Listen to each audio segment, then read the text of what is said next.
Regeneração. No Evangelho de João, capítulo 3, do versículo 1 ao 8, Jesus, ao conversar com Nicodemos, ele trata de umas doutrinas fundamentais da fé cristã.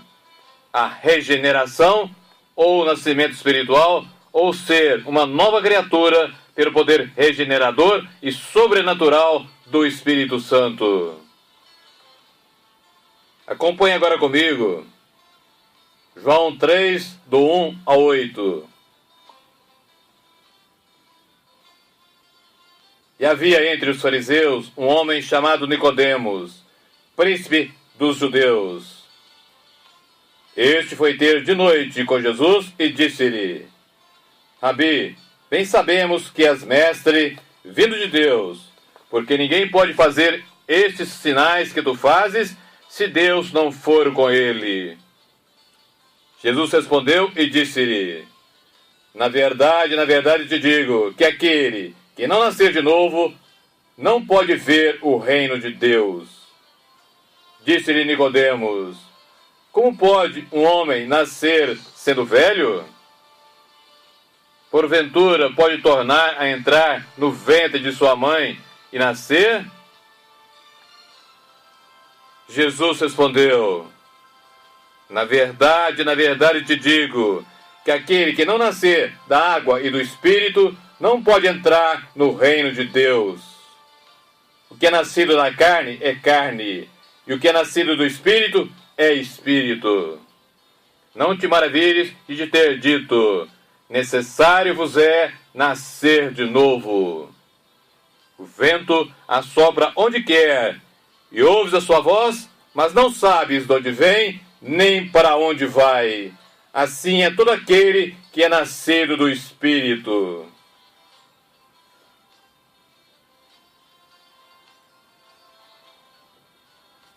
Sem o novo nascimento, sem ser uma nova criatura, ninguém poderá ver o reino de Deus, ou seja, receber a vida eterna e a salvação mediante Jesus Cristo. Veja como Jesus define a vida eterna no Evangelho de João, capítulo 17, versículo 3, a orar ao Pai. E a vida eterna é esta: que conheço a Ti só, por único Deus verdadeiro, e a Jesus Cristo a quem enviaste. A regeneração é essencial, fundamental e necessária, porque sem Cristo, todo ser humano, pela sua natureza naturalmente pecadora, é totalmente incapaz de obedecer a Deus e de agradar-lhe. Salmo 51, versículo 5, diz: eis que em iniquidade fui formado, e em pecado me concebeu minha mãe. A carta aos Romanos, capítulo 5, versículo 12, diz: como por um homem entrou o pecado no mundo, e pelo pecado a morte, assim também a morte passou a todos os homens, por isso todos pecaram. Romanos 8, 7 e 8 diz: a inclinação da carne é inimizade contra Deus, pois não é sujeita à lei de Deus, nem em verdade o pode ser. Portanto, os que estão na carne não podem agradar a Deus.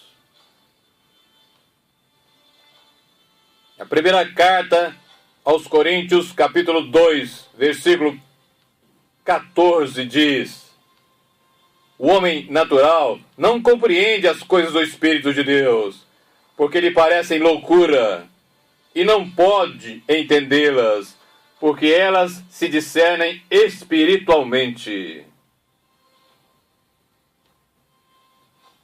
A regeneração é a nova criação e transformação literal da pessoa, efetuadas pelo Espírito Santo. Por esta operação, a vida eterna da parte do próprio Altíssimo Deus é concedida ao cristão, e ele se torna um filho de Deus e uma nova criatura. Veja o que diz a segunda carta aos Coríntios, capítulo 5, versículo 17. Assim que se alguém está em Cristo, nova criatura é. As coisas velhas já passaram, eis que tudo se fez novo. Gálatas, capítulo 2, versículo 20 diz, é Paulo falando sobre si mesmo. Já estou crucificado com Cristo, e vivo, não mais eu, mas Cristo vive em mim. E a vida que agora vivo na carne, vivo-a na fé do Filho de Deus, o qual me amou e se entregou a si mesmo por mim. O qual me amou e se entregou a si mesmo por mim.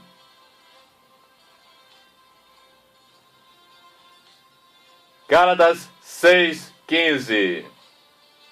Porque para Cristo nem a circuncisão nem a incircuncisão tem valor algum, mas sim ser uma nova criatura. E sendo regenerado, o verdadeiro cristão não se conforma com este mundo. Romanos 12:2. Mas é criado segundo Deus, em verdadeira justiça e santidade. A carta aos Efésios 4, versículo 24 diz, e vos revistais do novo homem, que segundo Deus é criado em verdadeira justiça e santidade.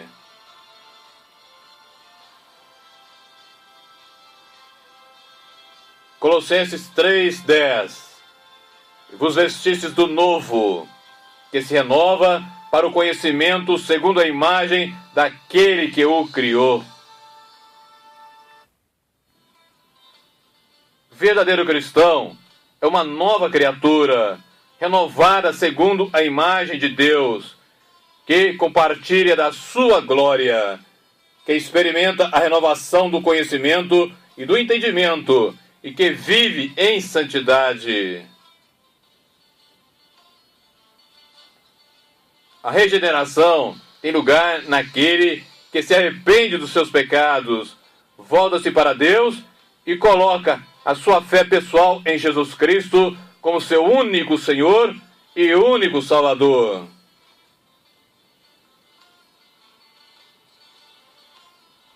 Provérbios 28:13 nos diz, o que encobre as suas transgressões nunca prosperará espiritualmente, mas o que as confessa e deixa alcançará misericórdia. Salmo 51, versículo 17 afirma, os sacrifícios para Deus são espírito quebrantado. Um coração quebrantado e contrito, Deus não desprezará.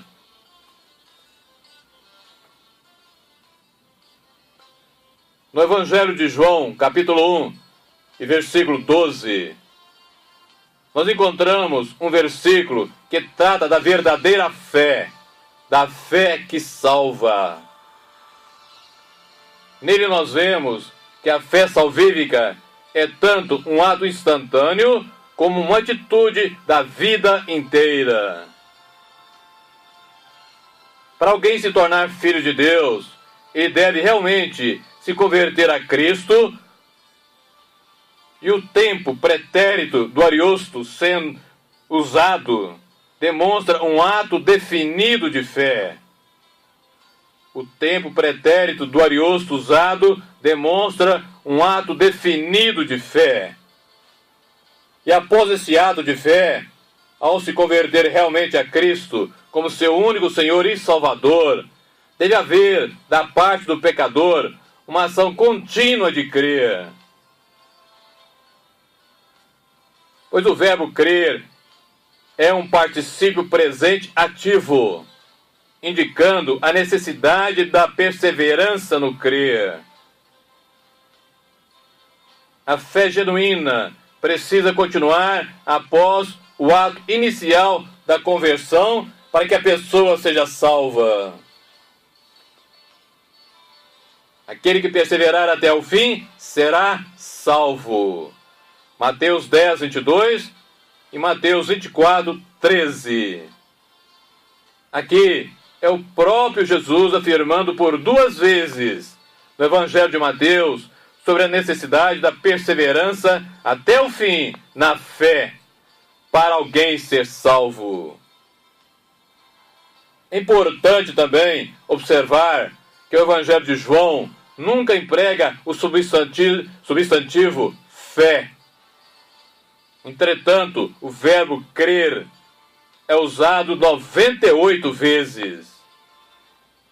Pois a fé que salva é uma atividade. É algo que as pessoas, ou seja, o verdadeiro convertido, realiza.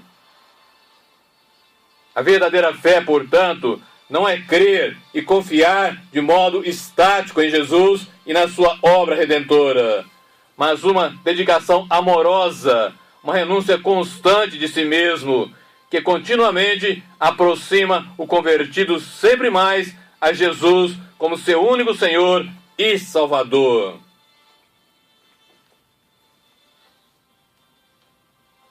A regeneração envolve a mudança da velha vida de pecado em uma nova vida de obediência a Jesus Cristo. Aquele que realmente nasceu de novo está livre da escravidão do pecado.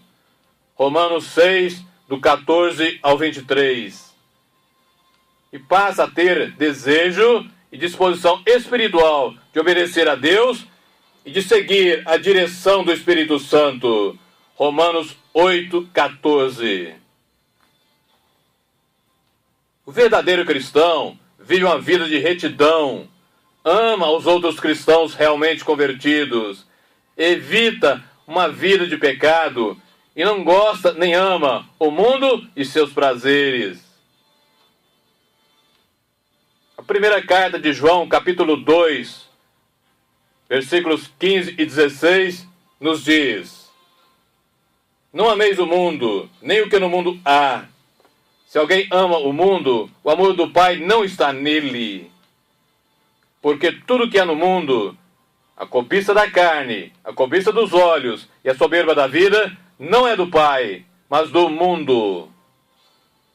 Onde cobiça pode também ser traduzido por desejo sexual excessivo.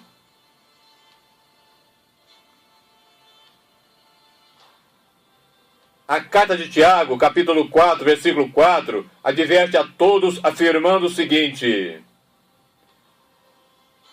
Adúlteros e adúlteras, não sabeis vós que a amizade do mundo é inimizade contra Deus? Portanto, qualquer que quiser ser amigo do mundo, constitui-se inimigo de Deus. E Romanos 12, 2 manda: E não vos conformeis com este mundo, mas transformai-vos pela renovação do vosso entendimento, para que experimenteis qual seja a boa, agradável e perfeita vontade de Deus. Para que experimenteis qual seja a boa, agradável e perfeita vontade de Deus. Todos os que são realmente regenerados, nascidos de novo, devem desprezar e aborrecer aquilo que é mal e amar aquilo que é justo. Não ceder aos vários tipos de mundanismo que já entraram em inúmeras igrejas que dizem ser cristãs, tais como cobiça, egoísmo, tolerância e até incentivo ao pecado, conceitos humanistas, relativistas, artifícios políticos visando ao poder, inveja, ódio, vingança, impureza, linguagem imunda, diversões ímpias, vestes sensuais e provocantes, imoralidade, drogas, bebidas alcoólicas e companhias mundanas.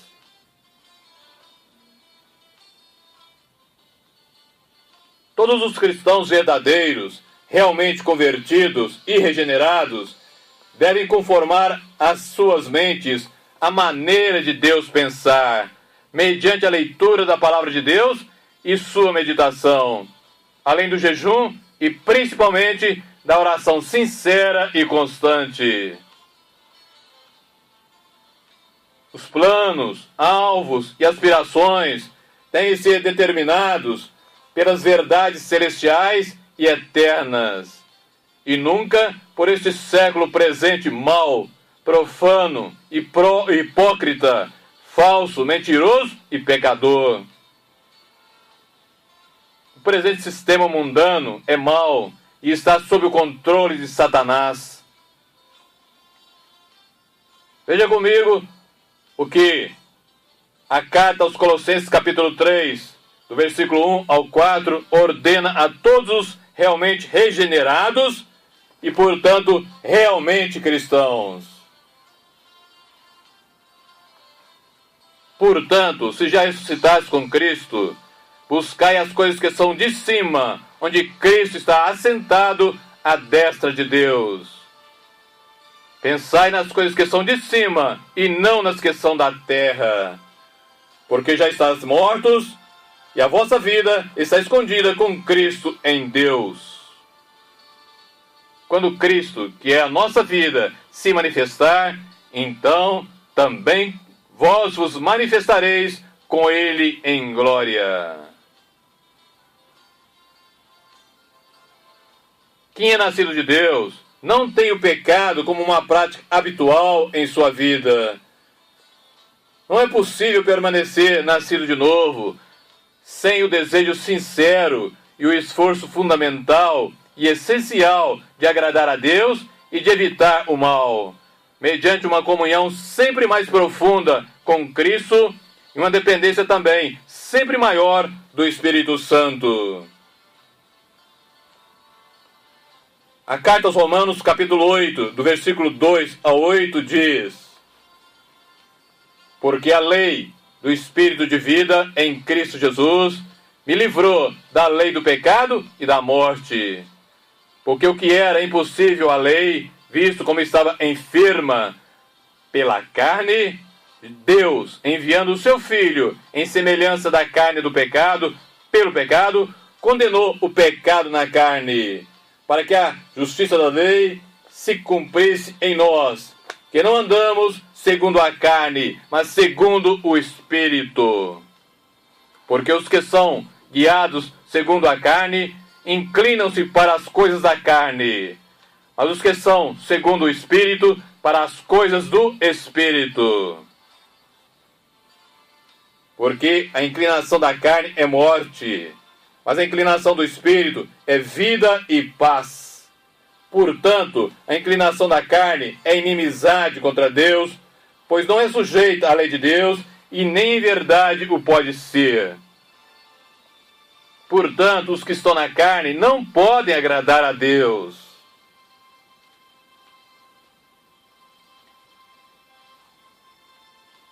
É impossível obedecer à carne e ao Espírito ao mesmo tempo. Se alguém deixa de resistir pelo poder do Espírito Santo a seus desejos pecaminosos e passa a viver segundo a carne, torna-se inimigo de Deus. Torna-se inimigo de Deus. E aqueles que continuam vivendo na imoralidade e nos caminhos pecaminosos do mundo demonstram que nunca foram regenerados, não nasceram de novo e nem são cristãos verdadeiros.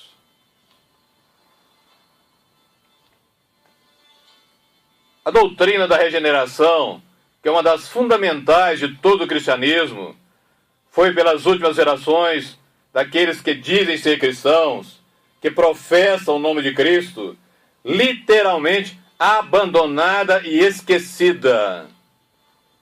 E ela foi esquecida principalmente pelos pregadores, pastores e líderes contemporâneos, que passaram a considerá-la desnecessária e ultrapassada. Enquanto que as Sagradas Escrituras afirmam que se alguém viver segundo a carne, morrerá. Romanos 8:13. E quem afirmou sobre essa doutrina tão fundamental para o cristão verdadeiro, foi Jesus Cristo. No Evangelho de João, capítulo 3, versículo 3, Jesus afirma a Nicodemos: na verdade te digo, que aquele que não nascer de novo não pode ver o reino de Deus. Portanto, sem ser regenerado, sem nascer de novo e ser uma nova criatura, ninguém será realmente cristão ou salvo. Eu repito, portanto, sem ser regenerado, sem nascer de novo e ser uma nova criatura, ninguém será realmente cristão ou salvo. Infelizmente, o cristianismo atual e contemporâneo ensina e prega um falso Deus, um falso Cristo e um falso Evangelho, buscando sempre agradar e satisfazer as vontades carnais do homem, e não a boa, agradável e perfeita vontade do Deus único e verdadeiro. A carta aos Gálatas, capítulo 1, versículo 10, diz: é Paulo falando: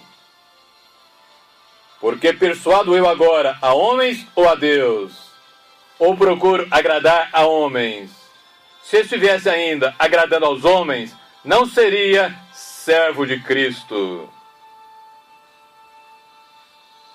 Na verdade, as últimas gerações que se dizem cristãs ensinam e pregam um outro evangelho, como Paulo afirma em Gálatas capítulo 1, do versículo 6 ao 9. E estão por isso sobre anátema, ou seja, sob maldição divina.